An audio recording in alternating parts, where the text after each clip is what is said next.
bagong Pilipinas. Radyo Publiko. Radyo Pilipinas. Radyo Publiko. Ng bagong Pilipino. Mga proyekto ng Pangulo, damang-dama ang pagmamahal niya. Radyo Pilipinas. Radyo Publiko. Ang boses ng Pangulo. Radyo Publiko. Radyo Pilipinas. Radyo Publiko. Radyo Pilipinas. Good morning, Eastern Visaya. Maupay nga aga. Good morning. Mayong buntag. Maupay nga aga. Good morning, Eastern Visaya. Good morning, Eastern Visaya. Rise and shine, Pilipinas, and good morning, Eastern Visayas. Yes, magandang umaga sa mga taga-Luzon, mayong buntag sa mga taga-Visayas and Mindanao. Mayong buntag, Southern Leyte. Adlaw Biyernes, TJF, thank God, it's Friday. No? Atong petsa, Agosto 15, tuig 2025. And welcome sa laing edisyon sa programang maghatod kaninyo sa mga nagunang mga balitaw kalambuan region no, sa kanang bahin ng atong rehiyon, Eastern Visayas. Kini ang programa Good Morning Eastern Visayas. Sa ngalan sa mga station manager, Sir Dindo Alaras, kininyo lagad sa kanginan, Ria Yang Mikate. Kauban nato karon sa Master Control, Kuya Noel Palugod. And of course, makauban usab nato no ang atong partner o mga partner karon no sa puwersa sa Presidential Communications Office kon PCO. Yes, sa Radyo Pilipinas Borongan, Misayan Camplon. Sa Radyo Pilipinas Calbayog, Sir Jean ASM Navalon, and sa PIA ato makauban si Sir Aaron Cotehar. Ayan, so mag-uban-uban tahang to sa 9 in punto sa buntag din hilamang sa Good Morning Eastern Visayas nga programa. Right, karong adlaw nga Biyernes, ubay-ubay gyud no nga mga nagunang mga balita ang ihatod sa puwersa sa Presidential Communications Office kon PCO. Atong masayran aktual nga dagan sa panahon peace and order situation, mga nagunang mga update no para karon sa atong tulumanong Good Morning Eastern Visayas. Alright, yes, dili na ta maglangan pa. Ato nang sugdan paghatod sa mga pasiunang impormasyon. Unahon sa nato mga ka-RP sa Radyo Pilipinas Calbayog, of course pinaagi sa atong kauban karon. Rise and shine kanimo Sir ASM Jean Navilon. Good morning, Eastern Visayas. Okay, daghang salamat Rise and shine din para sa iyo. Kasama ng Ria ng bugos na staff ang management sa DYSL Sugod-Sugod Leyte sa pagpanguna ni SM Dindo Alaras. Mayong buntag kalindyong tanan. Good morning kan Sir Aaron Cotehar sa PIA Samar na sugad man kan kasamang dayan sa DYES Radio Pilipinas Borongan. Good morning kan SM Ruth Abunda na personal sa DYES. Dito sa siyudad sa Calbayog, kaupod ko yan sa control si Esra Taro ng sugad man si Engineer Juven Cardenas. Na duradang po yan dito sa siyudad sa Calbayog. Pero naniniguro na nakasirip si Sister San.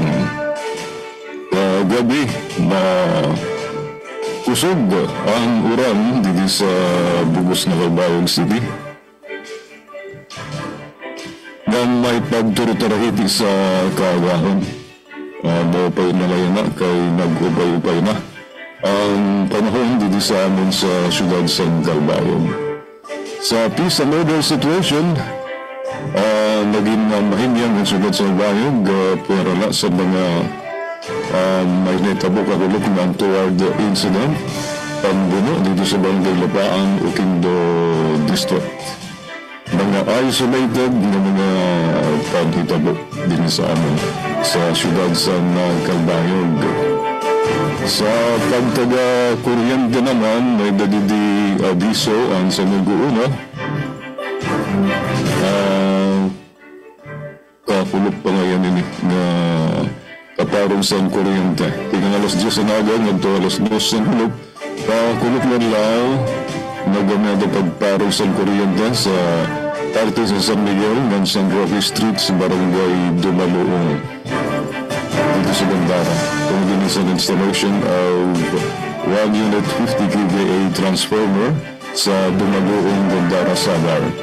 Yan na naman nga law, Agosto 15, Bernes, nagtitigang ang brownout alas 9 sinagang na alas 4 sa gulog sa may salong luot sa Putan Ibautan Ruas Unong ng Babae dito sa Lower Happy Valley sa distrito sa Calbayog.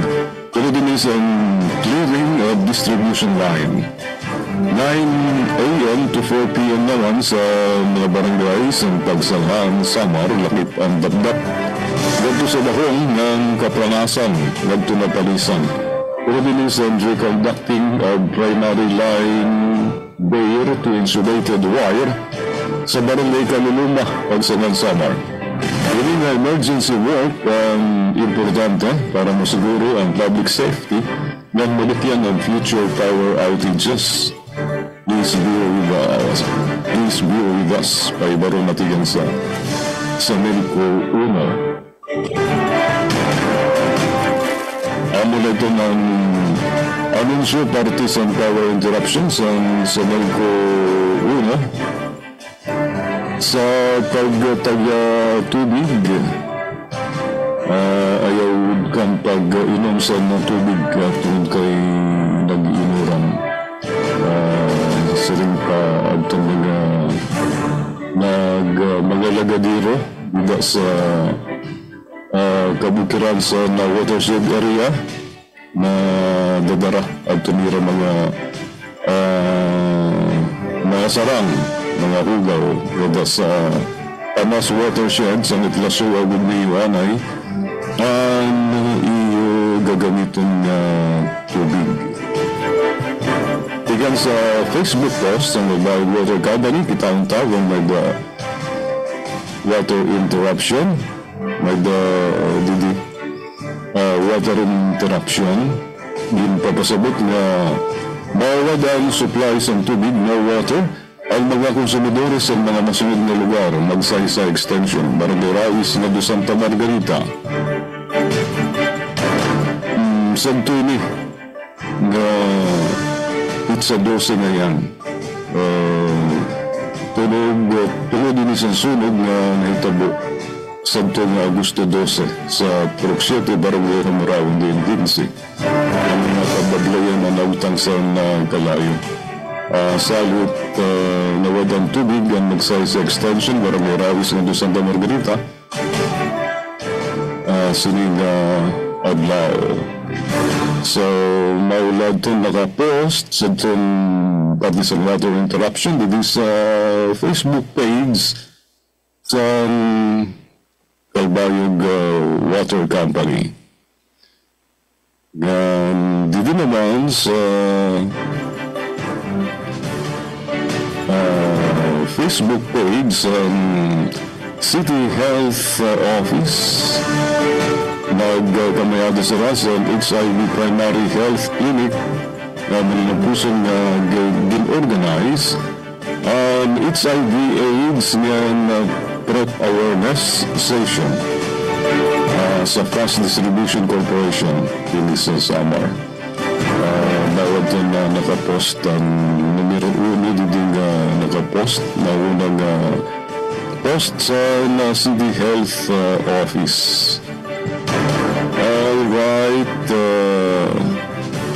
para naman sa ito na mga igpapasa ng mga balita sa second half sa Good Morning Eastern Visayas. Sa buwan natin mga headlines.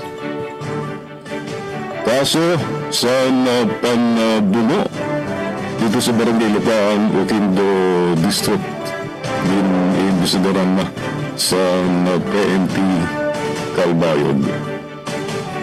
Bungto sa katarmaan, parte sa post-pandemic readiness mapping sa DOST National Research Council of the Philippines. DOST Samar PSTO kasubong sa Lemonade Initiative para sa Sustainable Livelihood and Employment sa Samar. Amad to ang ating mga headlines ng mga katuwibang detalye sinin. Sa second half sa Good Morning Eastern Visayas, alas 8:12. Good morning, Eastern Visayas.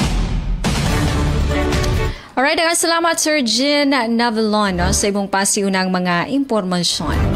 Gikan sa Radyo Pilipinas Calbayog, ay napunta sa Radyo Pilipinas Borongan, pinaagi sa atong kauban nga si Miss Dayan Camplon. Rise and shine kanimo, Miss Dayan.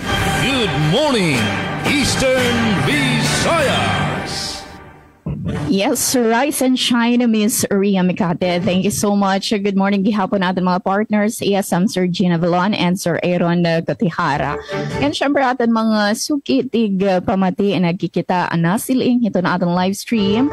Thank you, Baying Jennifer Gulmatico. Good morning, Eastern Visayas. And thank God it's Friday. Yes, thank you. Ate Josa Usena Opada, thank you gihapon di dahil Hilabaan Dolores. We happy fiesta ngayon di dabong to ito na Dolores Eastern Samar. Ayan ang adlaw 15 ng buwas 16. Happy fiesta. Ayan, syempre good morning atin mga news contributors, production team han DYES, tikang ka dati Pen Pumida, ati sa kaberian dati Day Silalos sa Belizar.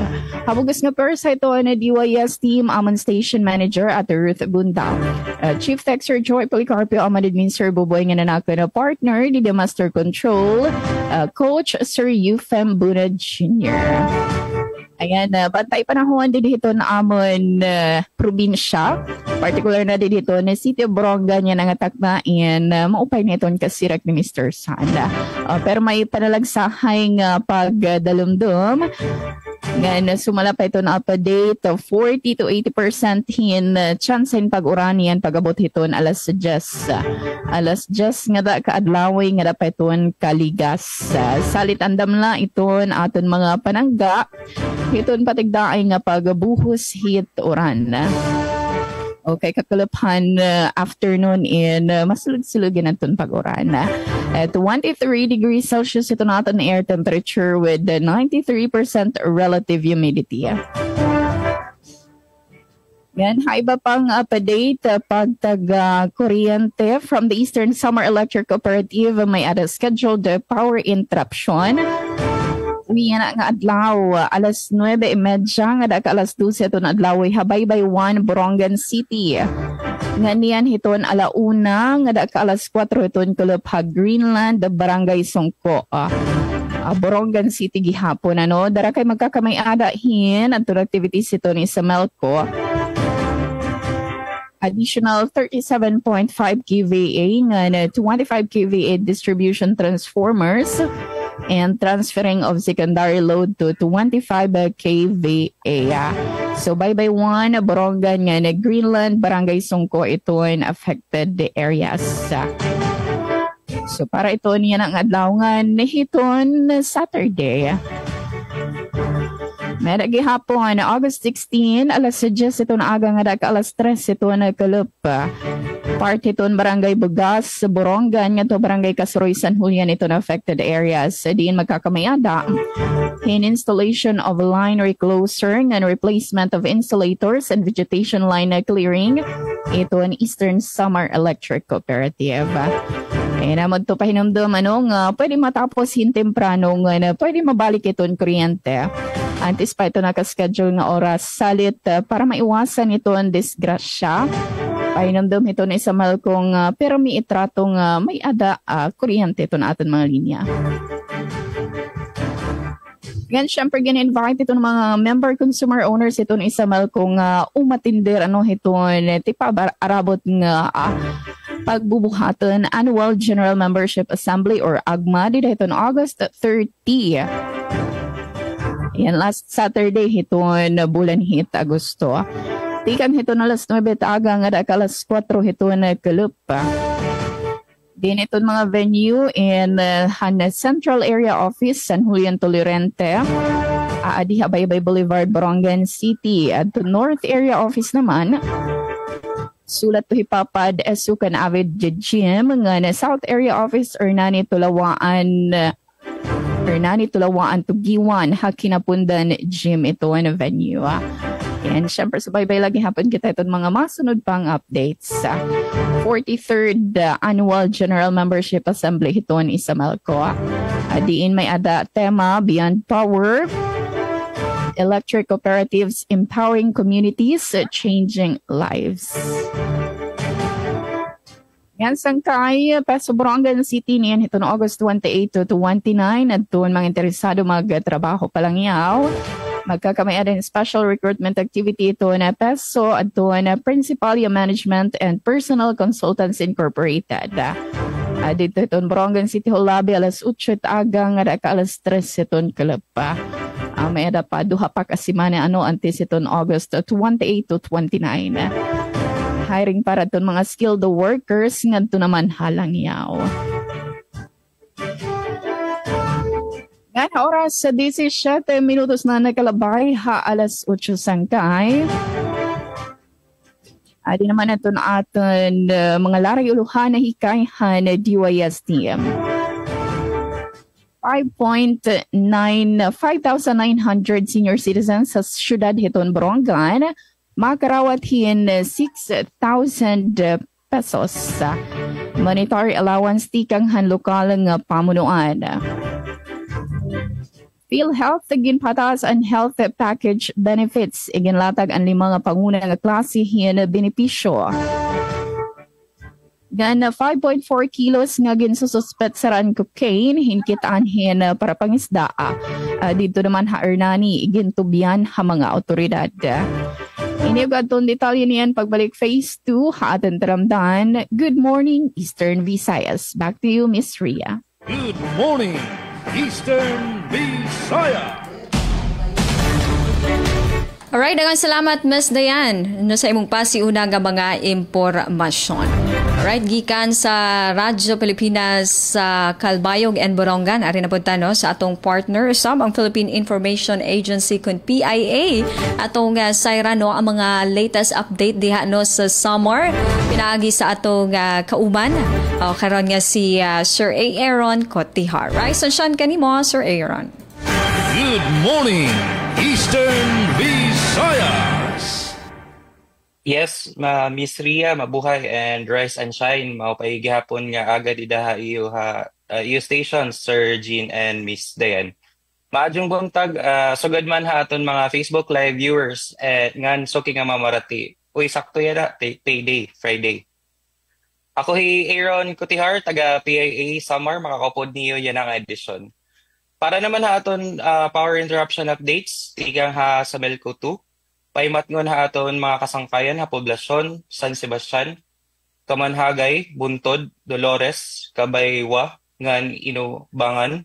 May adagin plano nga power interruption hiton aga, hiton Agosto 15, tuig 2025, Biyernes, yan na ining adlaw, tikang alas 9 han aga, tugtog alas 5 han kulok. Ini nga pagparong han kurente tungod han pagbuhat han light clearing o paghawan han mga tanom nga nakakasabod ang mga power lines nga amo ang nagiging rason han tigda nga pagkaparong. Dugang pa, magbabalyo liwat hin duha ka stub poles ha San Sebastian poblasyon. Ngan para ha kadugangan nga impormasyon, magbantay la ha mga anunsyo tikang ha NGCP o sa Melco 2. Update naman kita supplyhan tubig didi ha Tubig Katwalogan Corporation. Nagpapadayon ang aton water rationing didi ha Katbalogan City kay medyo may mga ibang lugar or areas didi ha Katbalogan City na mahinay or waray pa awas. So ang ginbuhathan tubig katwalogan corporation nagpadayon han water rationing. Didi naman weather updates, medyo cloudy weather kita Katbalogan City today pero magandam lang kitahin payong. Para aton press ko nga notisya, headlines, ginsuportahan han Oceana Andaram hapag-aghat nga matapos ang post-harvest fish losses. Samar nagsalin orog han ika 184th founding anniversary. Governor Tan gintagan hindoon ang pagpauswag pahan probinsya, pinagihan mga programa. Army 37 katuig nga nagpanalipod ha Eastern Visayas. Ang mga detalye igahatag nato ni Ronian. Back to studio, Miss Ria. Good morning, Eastern Visayas. Alright, daghang salamat Sir Aaron sa mong pasiunang mga impormasyon. Alright, para usab diri sa Radyo Pilipinas sugod again sa ngalan sa station manager Sir Dindo Alaras kaninyong alagad sa kahanginan Ria Yang Mikati. And kauban nato sa Master Control Kuya Noel Palukod.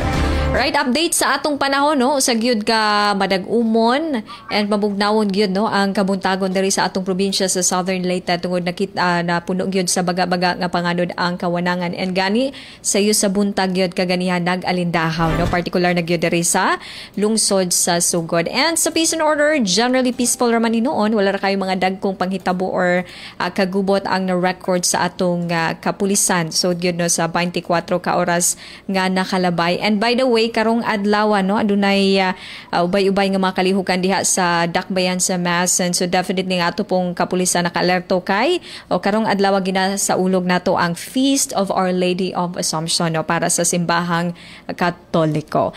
And speaking of celebration, ato na isingit mga ka-RP Power Update no kay gipasabot sa Southern Leyte Electric Cooperative Consuleco nga karong adlaw walay operation no walay office no walay sulod no ang Soleco, Masen office, main office actually na tungod ang mga sako po no kawani makig duyog usab no sa pag-celebrate or pag sa ulog no sa Feast of Our Lady of Assumption. But ang mga sub-office no sa Soleco, particular na sa Sugod, Diluan, San Juan and Hinunangan are open lamang. So open ra, so pwede gihapon mo makig transact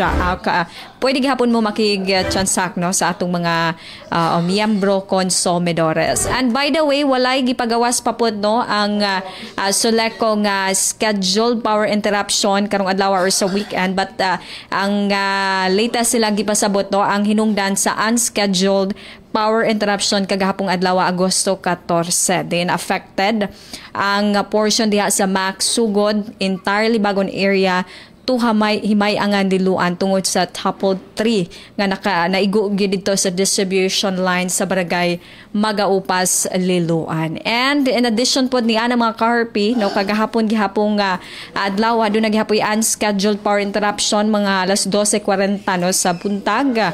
Dinapekto ang sitio Kauswagan, Himay-angan, Diluan, Lipantoto, Sugangon, St. Bernard. So sigon sa update po sa Soleco, na-restore ang kuryente malas 9:31 sa buntag. And then, para to no, sa sitio Kauswagan, Himayang, Liluan, Lipanto, and Hindagan, St. Bernard. Under sa Hindagan feeder. Samtang, ang underpod no, sa Himbangan feeder, na-restore po ang kuryente mga alas 10:22 sa buntag.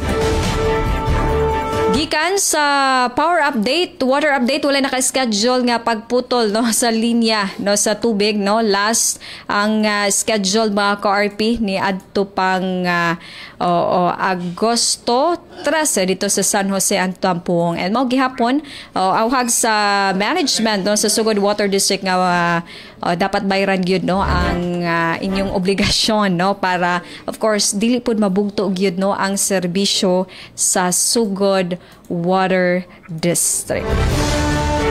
Alright, og para sa mga headlines, sa mga balita para karong adlaw nga Biyernes, atong makauban no sa paghatod sa mga balita Ma'am Gemma Destriza, Ruel Bugnos, Javi Kepes, and also ang inyong alagad sa kahanginan, Blood Donation Drive sa San Juan, nagmalampuson. Sunod-sunod nga turnover sa mga proyekto gihimo sa DPWH ang 2nd District Congressional Office. LG Tomaso Pos nagawag sa mga lumulupyo sa pagsalmot sa World Cafe of Opportunities sa TESDA. O mga kalihukan sa anibersaryo sa Isla Silimasawa nagsugod na. Oras sa Radyo Pilipinas, 26 minutos pasado alas 8 sa buntag standby kaysa atong pagbalik. Ihatod na sa puwersa sa Presidential Communications Office kon PCO ang detalye sa mga balita. Human lamang ning pipila ka mga manundanong impormasyon. Hatid ay balita, impormasyon at sari-saring kaalaman tungkol sa sektor ng agrikultura sa ating bayan. Usapang Agrikultura. Kasama ang Department of Agriculture. Alamin ang mga hakbang ng administrasyon para mas mapaunlad pa ang iba't ibang industriyang agrikultural at pakinggan ang mga proyektong handog sa mamamayan upang mapalago ang kanilang mga kabuhayan. Usapang Agrikultura. Lunes hanggang Biyernes, alas 5 ng umaga. Dito lang sa Radyo Pilipinas. Dengue na mula sa kagat ng lamok ay ating maiiwasan kung 4S ay ating sasagawa at pakikinggan. Search and destroy. Destroy natin yung mga maaring pamahayan ng lamok sa pamamagitan ng pagtaob sa mga kagamitang maaring pag-ipunan ng tubig at pag-intlugan ng lamok.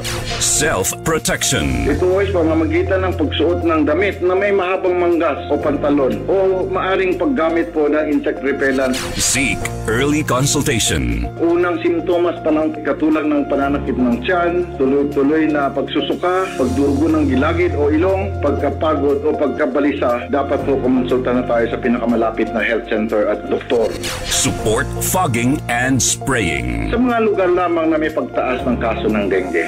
Tayo ang simula. Ugaliing maging malinis sa katawan at malinis sa kapaligiran. Siguradong hindi lamang dengue fever ang maiiwasan. Isang paalala mula sa Radyo Pilipinas. Good morning, Eastern Visayas! And we're back again mga ka-RP, no? Atong oras 28 minutos na pasado, alas 8 sa buntag. Alright, padanggap ka mong nagsubaybay sa atong tulumanon. Good morning, Eastern Visayas, nga maghatod sa mga nagunang mga balita o kalambuan dari sa atong probinsya sa Southern Leyte, sa bangbaning atong rehiyon, Eastern Visayas, o dari sa atong general no sa atong rehiyon Eastern Visayas. Kinigapon ninyo lagad sa kanginan Ria Yang Mikati and kauban nato sa Master Control Kuya Noel Palugod. Og ningtak na sugda na sa puwersa sa Presidential Communications Office kan PCO ang paghatod sa mga detalye sa mga balita pinaagi sa Radyo Pilipinas sa Calbayog, Borongan, Sugod and Philippine Information Agency. Unahon sa nato sa Radyo Pilipinas Calbayog pinaagi ni Sir ASM Jean Navalon. Good morning, Eastern Visayas! Daghang salamat Kauban Riga, National Pastor sa The Seal of Good Local Governance for Barangay sa Samar na garawat insentibo ikan sa gobyerno probinsyal sa detalye and report ni Suset Pretencio. Radyo Pilipinas. Radyo Pilipinas. Report. Ginpasidunggan sa gobyerno probinsyal San Samar ang 53 nga mga barangay matikang sa magkadurudilain nga syudad ngan bungto sa probinsya como national passers sa Seal of Good Local Governance for Barangays o SGLGB. Kada usa inakakarawat sa 20,000 pesos cash incentive pamapagkilala sa era maupay nga pangobyernuhan. Gindumara ang pagpasidungog sa serye sa mga aktibidad para sa adlaw sa barangay nga kaparte sa Summer Day 2025. Gindayaw naman ni Governor Shari Antan ang dedikasyon sa mga opisyal sa barangay o ginaghat sira nga padayon nga magin manilampuson. Ginpahayagliwat niya nga paghihitasan sa 50,000 pesos ang insentibo para sa mga mapasar sa masunod nga SGLGB assessment. Basar sa DILG, kalakip sa suklanan sa SGLGB ang disaster preparedness, business friendliness, environmental management, peace and order, na iba pang key indicators. Lain sa cash incentive, nakakarawat-liwat ang barangay sa SGLG marker matikang sa liga ng mga barangay. Para sa Bagong Pilipinas, Suzette Pretencio, Radyo Pilipinas, Radyo Publiko, Kalbayog. Salamat sa imo report, Suzette. Good morning, Eastern Visayas! Nga na para siya nga sumat nahikayhan GYS team, 5,900 senior citizens sa syudad Borongan makarawathin 6,000 monetary allowance tikang lokal nga pamunuan. Ang detalye matikang kanatiso Kaberia. Radyo Pilipinas, report. Maabutin 5,900 nga ihapin senior citizens sa syudad ng Borongan ang makarawating kantidad 6,000 pesos nga ayuda pinansyal di ka nga lokal nga pamunuan na nagpapadayon na gindudumarang payout na pagborobligan City Treasurer's Office, City Social Welfare and Development Office, Federation of Senior Citizens of Borongan, Office for Senior Citizens Affairs, Sagdan Barangay Senior Citizens Association, ginti ka nga na naglabay ng mga adlaw gibubuhat mismo ng mga barangayhan syudad. Iniya kantidad in monthly monetary allowance na nasabi nga senior citizens paransyahan nga semestre haniya nga tuig 2025. Ngan ginpariginan ini nga social services sa ginpapaanggit ng lokal nga pamunuan ang City Ordinance number 295 series of 2024 and Ordinance revising Section 4 City Ordinance number 210 series of 2021 na may titulo an Ordinance granting monetary allowance to eligible senior citizens in Borongan City and for other purposes as amended.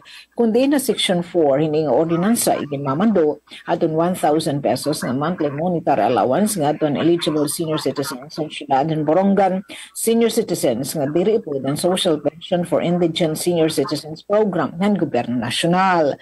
Samtang ginaawagan senior citizens nga wala pa maduhulihan na sabi nga kanayan nga makipagsumpayan ng mga opisyal han iratag sa tagsa nga Barangay Senior Citizens Association para pinakauring nga schedule hindi nga payout para sa Bagong Pilipinas so Kaberia, Radyo Pilipinas, Radyo Publiko, Borongan. Damang salamat at iso Kaberia, ang detalyan balita.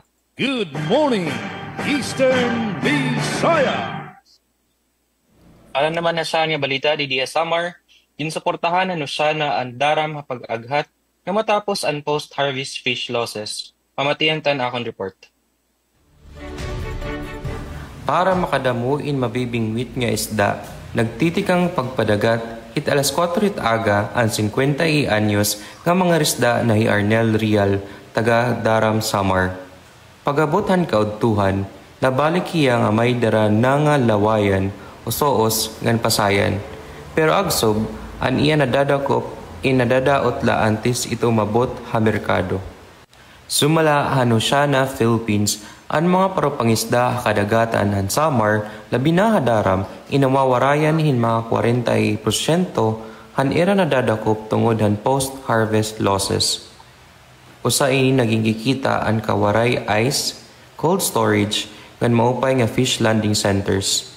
Naduri pa ang sobra nga supply ha merkado, kan kadaot tikang ha malaksi nga panahon, upod na iton fluctuation at kuryente ha isla.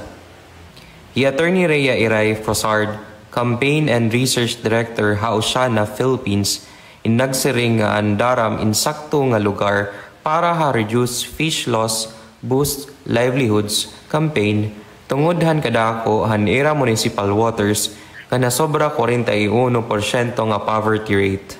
Kaupod han LGU daram nga national agencies, ira target nga mabutngan hin pasilidad ngan mga merkado nga makakapreserbar han kalidad han isda para magkaada in sakto nga presyo ang mga gudti nga paropangisda, upod ang science-based driven na mga solusyon. Pero dirila post-harvest loss ang problema. Sumalakan Oscar Lim Jr. han Municipal Agriculture Fisheries Section Hadaram, nagtitikadamo ang komersyal ngan illegal nga mga risda tikang hagawas hadaram nga nagpapaluya han income han lokal nga parag-isda. Kaapi a solusyon ng technical nga bulig para mussel ngan seaweed production, fishing gear, post-harvest facilities, ngan training para kababayinan nga asawa han mga parag-isda. Ginlalao man nga sobra duha kayukot nga parag-isda ngan 58 nga barangay upod na ang upland areas ang mga kabenepisyo hini nga programa antes mag 2028. Tikang ha PIA Samar, Aaron Ecotihar, Good Morning Eastern Visayas. Good morning, Eastern Visayas. Sa dugang balita, blood donation drive sa San Juan, nagmalampuson. Ania ang akong report. Radyo Pilipinas Report. Nagmalampuson ang gihimong blood donation drive sa lungsod sa San Juan, Southern Leyte niadtong Miyerkules, Agosto 13. Gipasyugda ng kalihukan sa Kabalian Bay Eagles Club Kaabag ang Eastern Visayas Medical Center Blood Bank Team ug sa lokal nga panggamhanan sa lungsod nga aktual gipahigayon sa Southern Leyte State University kan SLC San Juan Campus. Nasayran sa Radyo Pilipinas pinaagi kang LGU staff Roland Galagar nga naa sa 46 ka bag sa dugo ang malampuson nga natigom gikan sa mga donor. Gilangkuban kini sa mga tinun-an magtutudlo, empleyado sa nagkalingbuhatan, mga sakop sa Nasoing Club ug ubang volunteer groups.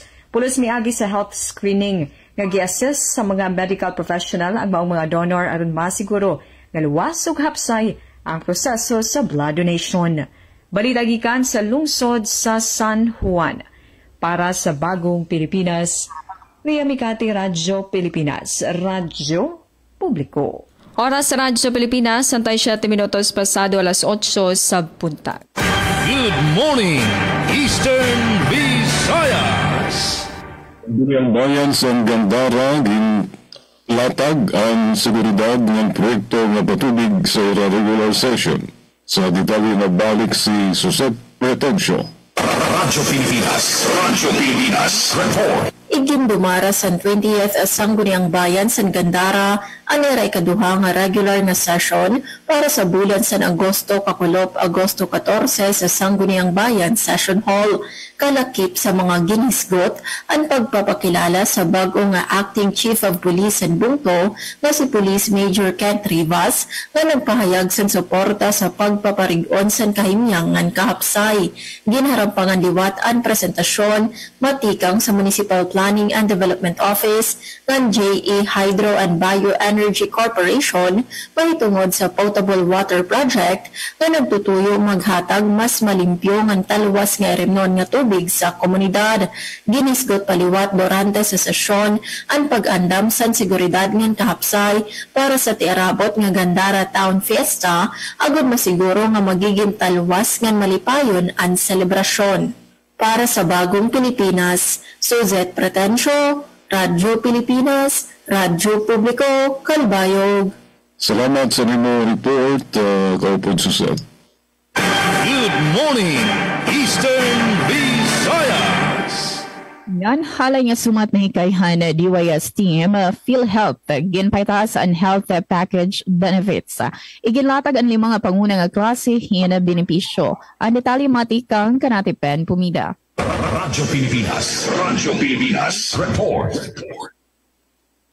Pataas ang Philippine Health Insurance Corporation PhilHealth ang baloran mga health package benefits tikang 2025 para mas maprotektaran ang mga miyembro kontra hadako nga gasto hapagpapatambal. Sumalakan PhilHealth Borongan City Local Health Insurance Office Chief Josephine Mosquisa, gindugangan hin 50% ang case rates han por lo menos 9,000 nga benefit packages nga tuig patapos ang 30% nga pagkataas ang 2024. Panuhini nga maminusan ang personal nga gaston mga Pilipino ngan mahisubay ang benepisyo han nagtitika hitaas nga presyo han serbisyo medikal. Dungan hini igin pahinumdum liwat han ahensya 5 nga pangunang nga klase benepisyo nga makukuhan mga miyembro: inpatient benefits, outpatient benefits, PhilHealth Yakap, Yaman para sa Kalusugan Program, Z benefits para sa seryoso nga sakit, ngan Sustainable Development Goals benefits para mga serbisyo nga nakalinya ha Global Health Agenda. Ginpatapod ang PhilHealth nga magpapadayon iniha pagbulig nga mapahaluag ang sakupan mga programa ngan masiguro nga maarakos ang serbisyo medikal para hangatanan nga miyembro. Para ha Bagong Pilipinas, Penelope Pumida, Radyo Pilipinas, Radyo Publiko, Borongan. Damang salamat at Pen Pumida ang detalyan balita. Good morning, Eastern Visayas. Sa ikaduhang nga notisya, syudad Katbalogan, Samar nagsalin urog han ika 184th founding anniversary. Governor Tan gintagan hindoon Ang pagpauswag pahan probinsya pinaagihan mga programa. Pamatihan ta ang report ni Jessie Gabon pa.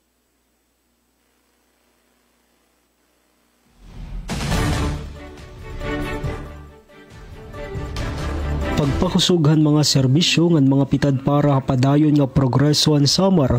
Ini ang iginsood ni Samar Governor Sherry Anton durante ang iya commemorative speech on pagsalinuro gan ika-184th adlawan Samar di dahan Agosto 11, 2025 sa Samar Capitol Grounds. Iginpadayag ni Governor Tan nga magpapadayon ang pakipagsumpayan nira sa mga national agencies, local government units nga iba pa nga institusyon para manilampuson nga maipadangat ang mga Samarnon ang magkadorodilain nga programa han probinsya. Gintagan liwat niya hinduon ang panuyuhan administrasyon nga mapakusugpa ang sistema ng edukasyon nga human capital, pagpaupay ang kahimtangan mga kablas, ng pagsulbar ang mga hinungdan han insurgency. Ginanunsyo liwat ang gobernador nga ang maiha na nga paningkamot ang Samar para makakuha ang United Nations Educational, Scientific and Cultural Organization o UNESCO World Heritage Accreditation in may dako na nga progreso yan nga may na kompleto nga dosier. Ini nga titulo in magdadarahin sense of pride dirila probinsya Samar kundi habugos nga isla Samar. Nanawagan naman ni Governor Tanhin padayon nga pagkaurusan mga Samarnon nga iya gintawag nga amo ang panguna nga kusogan probinsya samtang ini nagpapadayon hadalan han pag-uswag. Tika nga PI Samar, Jessie Gabon pa. Good morning, Eastern Visayas.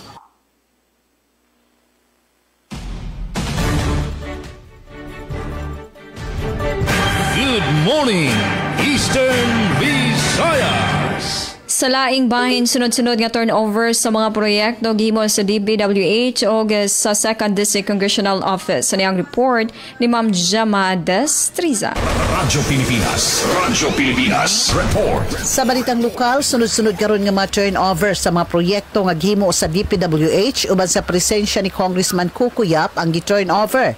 Sa miaging simana, usa ka construction sa shoreline protection structure sa Barangay Mac, Sogod, Southern Leyte ang gi-turnover diin gipangunahan kini ang maong kalihukan sa DPWH 2nd District Engineering Office. Pinaagi ni Engineer Renier Lu Ruiz, ang project engineer, ug Engineer Vincent Cesar More, head procurement, ug uban nga suporta sa mga katawhan ug mga opisyalis sa Barangay Mac nga gipangunahan ni Honorable Renato Calalin ang punong barangay. Ang nasoy proyekto gitukod ug lig-on nga shoreline protection structure di na mao kini manalipod sa komunidad batok sa kadaot nga dala sa pagbaha. Kini usa ka dako nga kaadyuhan alang sa mga residente sa Barangay Mac. Kini nahimo sa tabang og pagpaningkamot usab ni Congressman Kukuyap nga nahimong posibilidad ang pagpundo sa maong proyekto.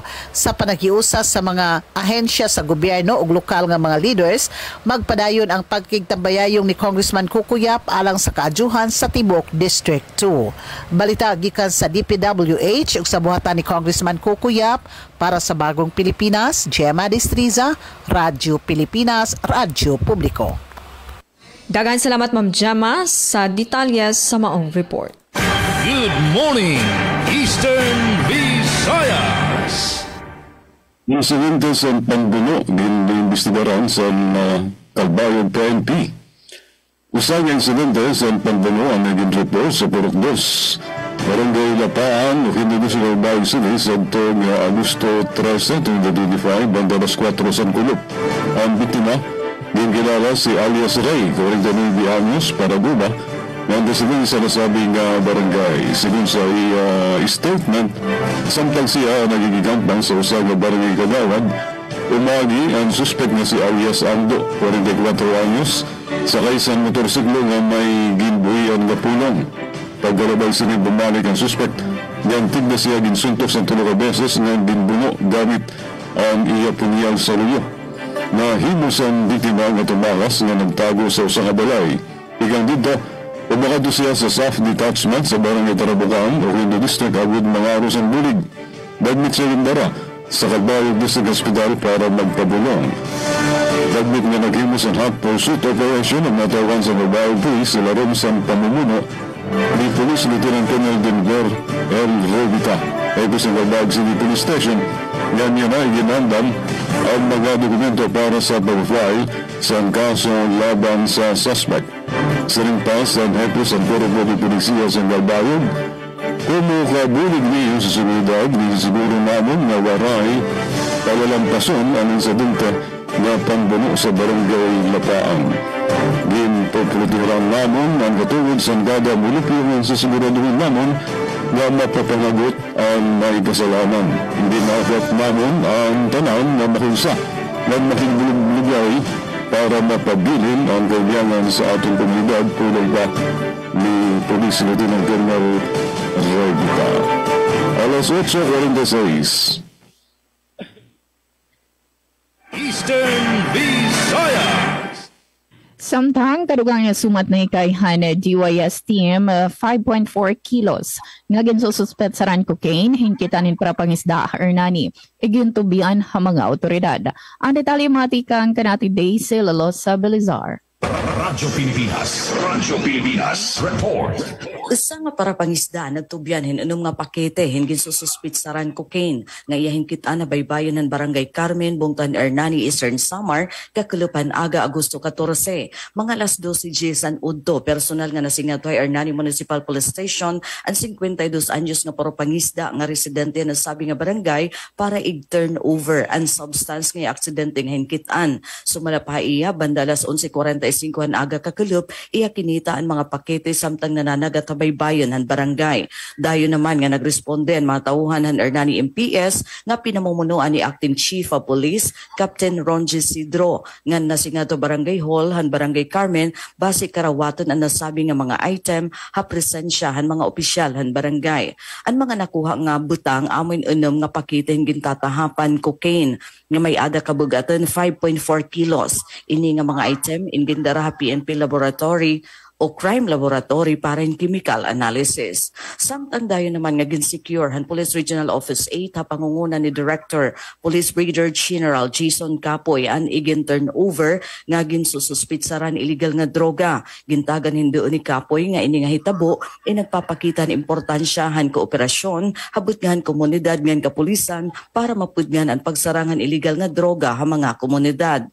Nagpapadayon ang panawagan ng Pro-8 publiko nga maging alerto ngandayon nga mag-report ha pinakahirani nga estasyon ng pulis kung may adi inuusa nga mga bagay, tao, kumukapartihan paningkamot parang kamurayawan ngan seguridad ha bugos nga rehiyon.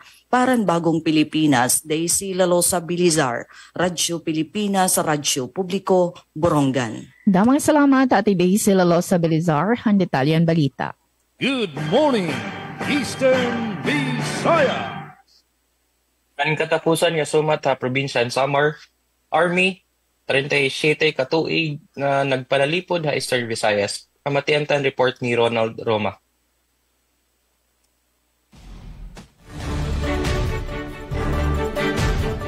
Gin sa urog ha Philippine Army 8th Infantry Division ang ika-37 nga anibersaryo hadtod Agosto 8 hakang Vicente Lucban kat Balogan City. Hailaro man tema nga 8 ID at 37 matatag na stormtroopers sandigan ng Silangang Visayas para sa bagong Pilipinas. Gintagan hindumog ang ira kontribusyon ha pagtipig hang kamurayaw ng seguridad hariyon. Nagtikang selebrasyon pinaagin in Day nga Stormtrooper Warrior Monument para ang mga bayani nga nag-antos nga naghaladan kinabuhi para kamurayawan. Sinundan ini Thanksgiving Mass ng pamunuan ni Brigadier General Daniel Tansik, Chief han AFP Chaplain Service. Gimpasidunguhan gihapon ng mga opisyalis ng enlisted person tungod ang ira husay ng serbisyo, personal nga ginhatag ang mga award ni 8 ID Commander Major General Adonis Ariel Oryo ng Samar Governor Shari Antan. Gimpasabot ni Governor Tan ang padayon nga suporta ang probinsya Philippine Army samtang nagpasalig si Major General Oryo nga magpapabili ng 8 ID nga palalipod ng Kusugan, Eastern Visayas. Gimpasiugdahan ng anibersaryo ang pagkaimportante ang kooperasyon ng kasandaluan, lokal nga liderato ng komunidad base masiguro ang marigun nga kamurayawan ng padayon nga pag-uswag. Tika nga PIE Samar Roma, good morning, Eastern Visayas.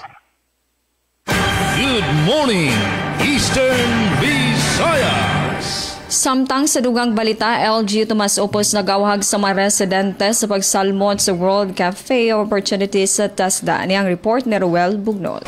Radyo Pilipinas report.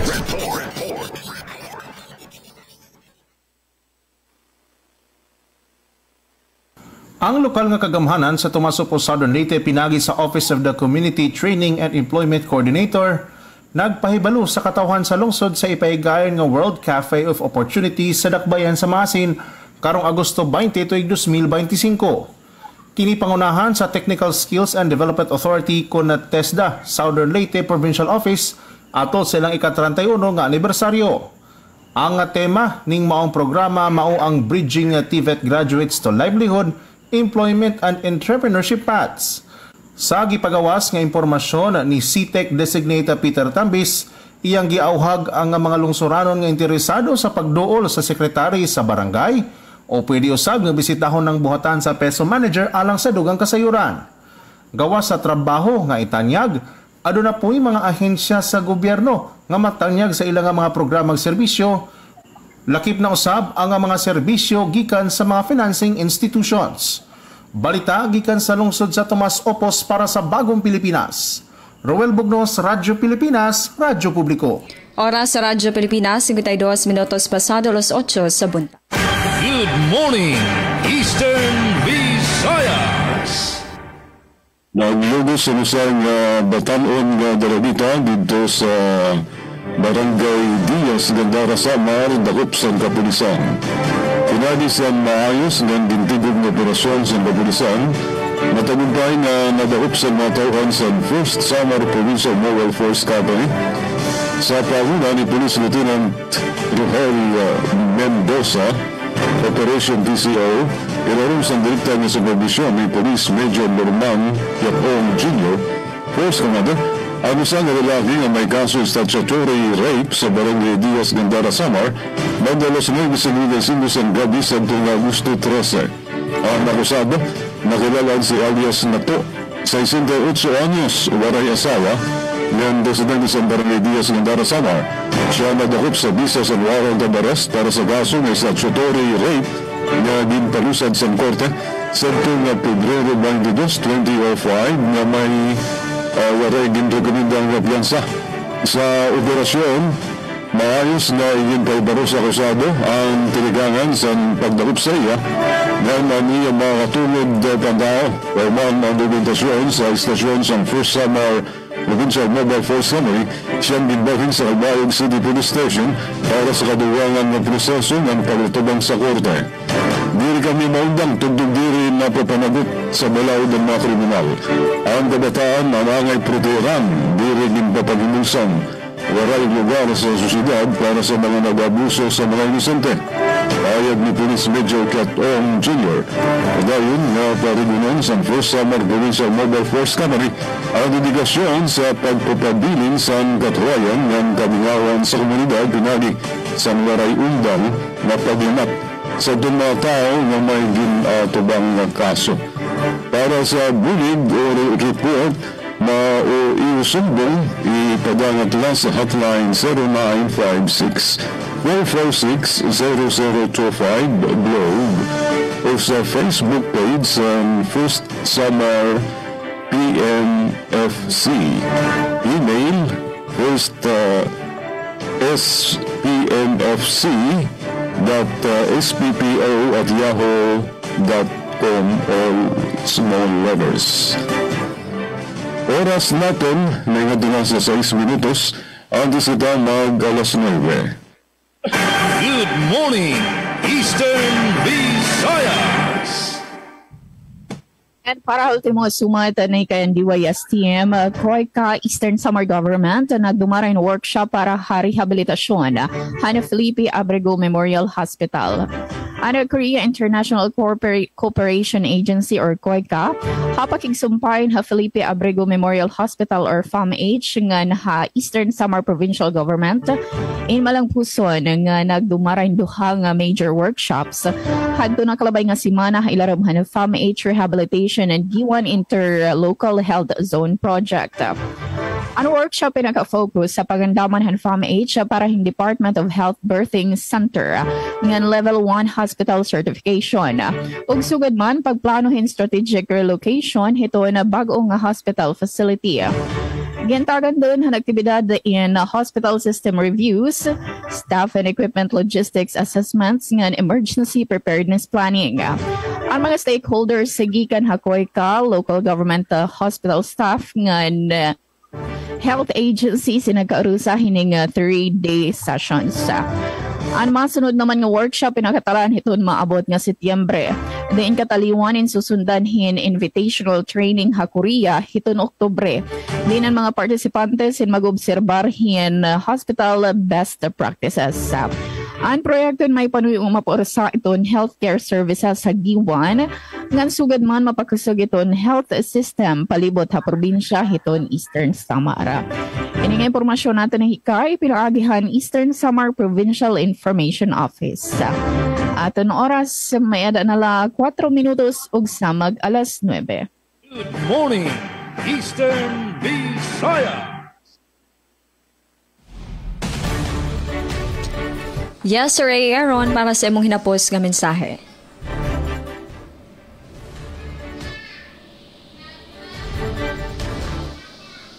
Para na Philippine Information Agency, Eastern Visayas, to our regional head, Rian Arinto. Ako naman si Aaron Ikutihar from PAA Samar. Good morning, Eastern Visayas. Good morning, Eastern Visayas. Alright, balikan nato si Sir Jean Avelon and Miss Diane Camplon para sa hinapos nga mga mensahe. Good morning, Eastern Visayas. Katapusan natin na balita dito sa Katarman. Katarman Diversion Road 3 magpabalaksis sa pagbiyahe, magdudugang sin mga oportunidad. Usagad ako nga proyekto pan-infrastruktura nakatalaan tikahan dito sa Katarman, pinabi sa Katarman Diversion Road 3 project sa DPWH. Ginulaw man hining magpapagaan sa trapiko, magpapagamit sa accessibility nga magpapakusog sa lokal nga ekonomiya sa lokalidad.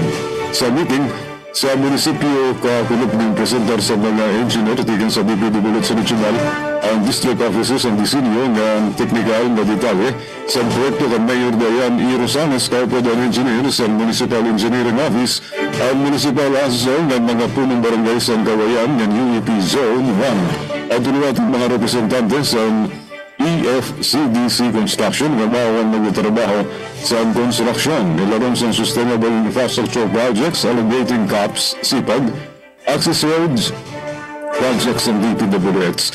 Ini nga diversion road in maghatag sa alternatibo nga ruta ikan sa Barangay Gawayan, Katarman, tugdog sa Barangay Donia Lucia, Mondragon na maagi sa Barangay UEP Zone 1. Ang parin sa kalsada sa Barangay Gawayan may kailabaon na 300 metros ng 172 milyones pesos ang pondo. Samtang ang nasa naman sa Barangay UEP Zone 1 tugdog sa Barangay Donia Lucia may 290 metros ang kalabaon na kanidad 172 million pesos. Sa kabuusan nabot 344 milyones pesos ang pondo para sa nasabi na proyekto. Sa ngaran sa nakon kaupod sa control si Ezra Taro, si Engineer Joven Cardenas, ini ang iyo na kaupod sinagulan. Salamat. Good morning, Eastern Visayas. Good morning, Eastern Visayas. Yes, nga na sugad man din hinamon na tinitiklaw pa ito naman partisipasyon hininga aton panbiranas ng edisyon na aton taramdaan. Thank you aton mga news contributors from DYS team, Ate Pen Bumida, Ate Sol Cabrian, Dati Day, Silolo sa Belazar. Sugad man na bugus nga person iton DYS, Salmon Station Manager Ate Ruth Bunda, Chief Tech Sir Joy Policarpio, Amad Admin Sir Buboy nga nanakon partner, Dida Master Control, Coach Sir Yufem Buna Jr. Ate Din Camplon, Antonino Kabakyang, sunod nga hong ay gayon din hila aton istasyon ngan syempre aton mga partners din aton taramdan. Good morning, Eastern Visayas. Good morning, Eastern Visayas. Alright, atong oras, alas 9:00 nagyod no, sa buntag ug dinhi natapos ang atong tugma Good Morning Eastern Visayas sa Friday edition sa atong programang Good Morning Eastern Visayas. Ang ngalan ng Samsung Station Manager diri sa Radyo Pilipinas sugod Sir Dindo Alaras. Kininyo lagad sa kanginan Ria Yang Mikati o sa mga atong mga news contributor aktual nga naghatod karon sa mga balita. Ma'am Jama Distriza Roel Bugnos and also ang inyong alagad sa kahanginan. O ba nato sa Master Control, Kuya Noel Palukod. Daghang salamat, Rise and Shine, and good morning, Eastern Visayas. Good morning, Eastern Visayas. Radyo Pilipinas.